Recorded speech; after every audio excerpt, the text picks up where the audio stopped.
Nós gostamos muito de falar sobre histórias, breves histórias, e agora nós vamos falar sobre uma breve história que não aconteceu agora, aconteceu há bastante tempo.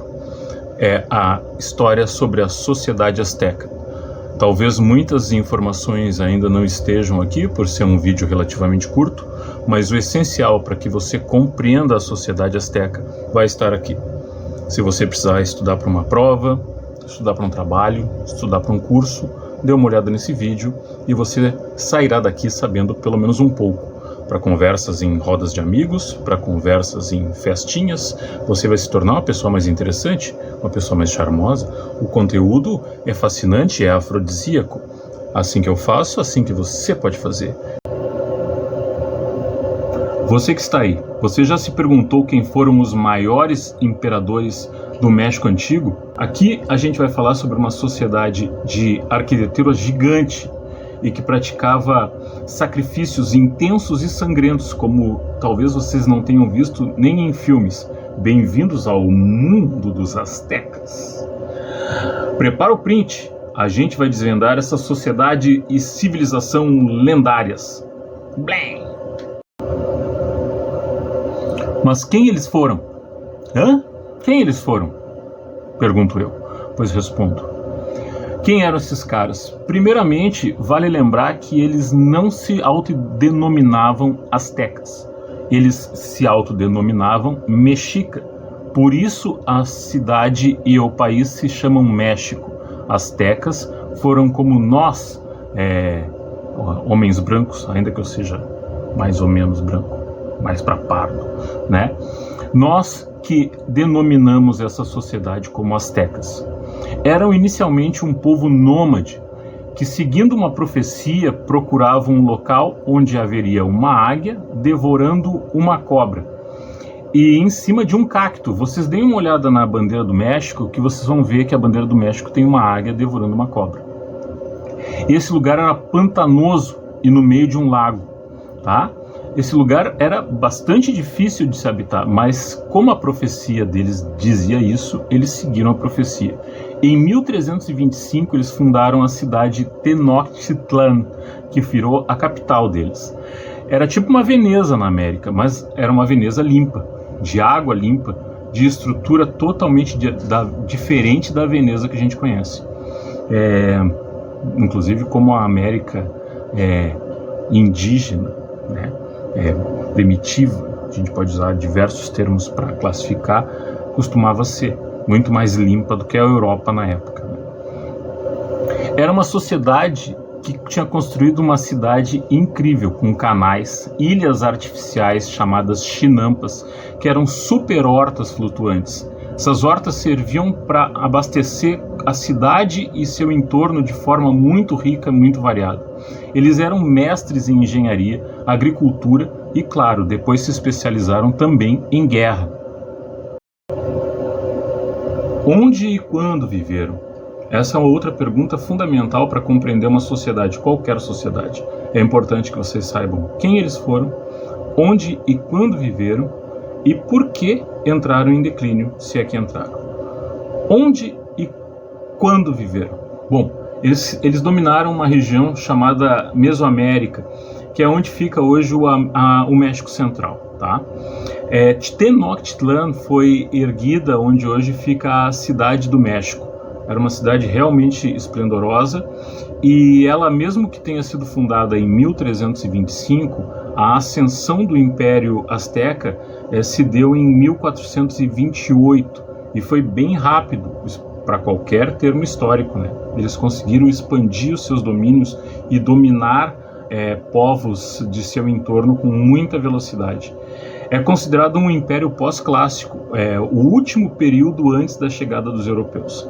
Eles tinham uma sociedade super organizada, com uma escrita própria, um calendário absolutamente preciso, eram tão bons no que faziam que cobravam tributos dos povos vizinhos. Vale lembrar, cobrar tributo de povo vizinho é a melhor maneira de fazer inimigo e deixar rancor. Logo, essa conta vai chegar, né? Esses povos vizinhos tinham que pagar em forma de comida, em forma de ouro e às vezes eles pagavam até em penas coloridas, serviam para diversas cerimônias religiosas e indumentárias voltadas para essas finalidades.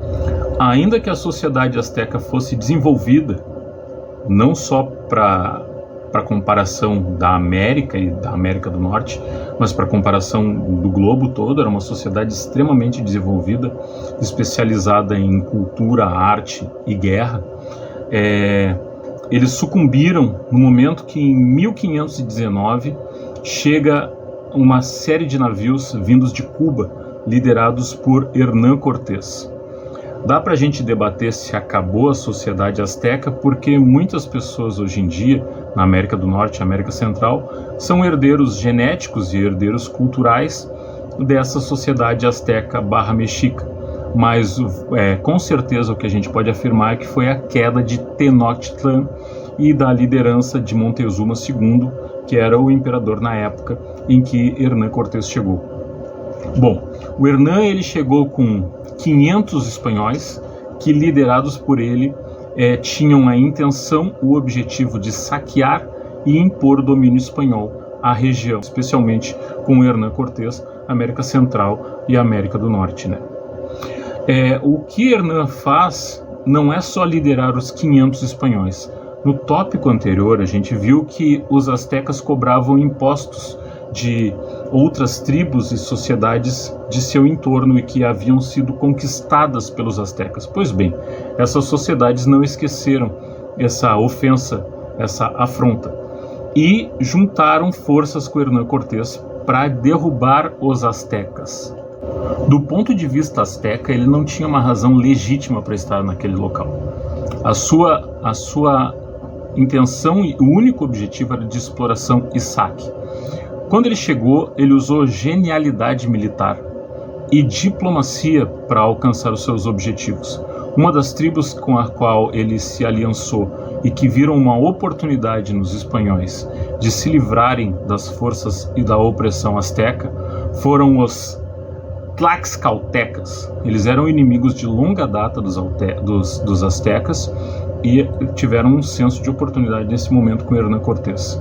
A sua campanha resultou na queda de Tenochtitlan em 1521, mas não foi só a guerra e a genialidade de Hernán Cortés que fez com que Tenochtitlan fosse a queda. Além de genialidade e diplomacia, Hernán possuía tecnologia e força. Eles chegaram com armas de aço, sendo que as espadas astecas eram feitas de obsidiana, que é uma pedra, e eles montavam cavalos, eles levaram cavalos para lá. Os astecas nunca tinham visto cavalos, era como se hoje a gente fosse invadido por uma sociedade extraterrestre. Eram coisas completamente diferentes de tudo o que os astecas haviam visto. Esse impacto visual e esse medo com certeza ajudaram a queda da sociedade asteca. Além disso, tem um fator que é a varíola. A varíola era uma doença para a qual os astecas não tinham nenhum tipo de anticorpos. E, portanto, só a doença dizimou quase 90% de todas as pessoas que moravam lá. Então, quer dizer, era uma sociedade amedrontada e enfraquecida. Além do mais, o que eles fizeram na região foi uma dominação na base do medo. Eles não conquistaram de uma maneira universalista, eles não conquistaram de uma maneira cultural, eles não fizeram uma transculturação, ainda que possa se debater se em algum momento houve sim, né, um contato entre culturas, uma troca de culturas, mas de modo geral, esses povos que estavam sendo oprimidos pelos astecas, eles nutriam ódio e rancor pelos astecas, e foi o que culminou ao final. Então os principais motivos são força de Hernán Cortés, genialidade de Hernán Cortés, diplomacia e aliança com outros povos, e a varíola, que dizimou o povo sem precisar usar espada alguma. Diante de tudo que nós vimos, fica a lição de que uma sociedade, mesmo que pareça desenvolvida, mesmo que pareça aflorando e mesmo que pareça extremamente estável e em paz, pode sofrer um baque como esse a qualquer momento. Isso vale para que a gente olhe para a nossa sociedade e para os impérios do momento, como China, como Estados Unidos. Esse tipo de coisa pode acontecer e os períodos históricos mostram que muitas sociedades simplesmente desapareceram em pouquíssimo tempo. O Império Azteca, como nós conhecemos, existiu por menos de 100 anos e sua ascensão e queda foram quase tão rápidas de maneira por igual. Mas o legado deles ainda vive, a cultura ainda vive. Quem vê a camiseta da seleção mexicana quase sempre tem uma homenagem a essa cultura. A língua mexicana, os nomes das localidades no México são claras referências e homenagens a essa herança azteca. E a arquitetura mexicana também inspira e é inspirada de maneira única pela sociedade que existiu lá e que ainda permanece viva como um legado histórico, cultural, arquitetônico, genético em toda aquela localidade. Foi bom falar um pouco com vocês. A gente vai ter umas perguntas depois que vão levar vocês a poder compreender essa sociedade e sedimentar esse conhecimento dentro da cabeça de vocês. Então é isso aí, curta, comente, divulgue entre seus amigos. Talvez esse conteúdo seja útil na escola, vocês vão adorar, vai ser tribom.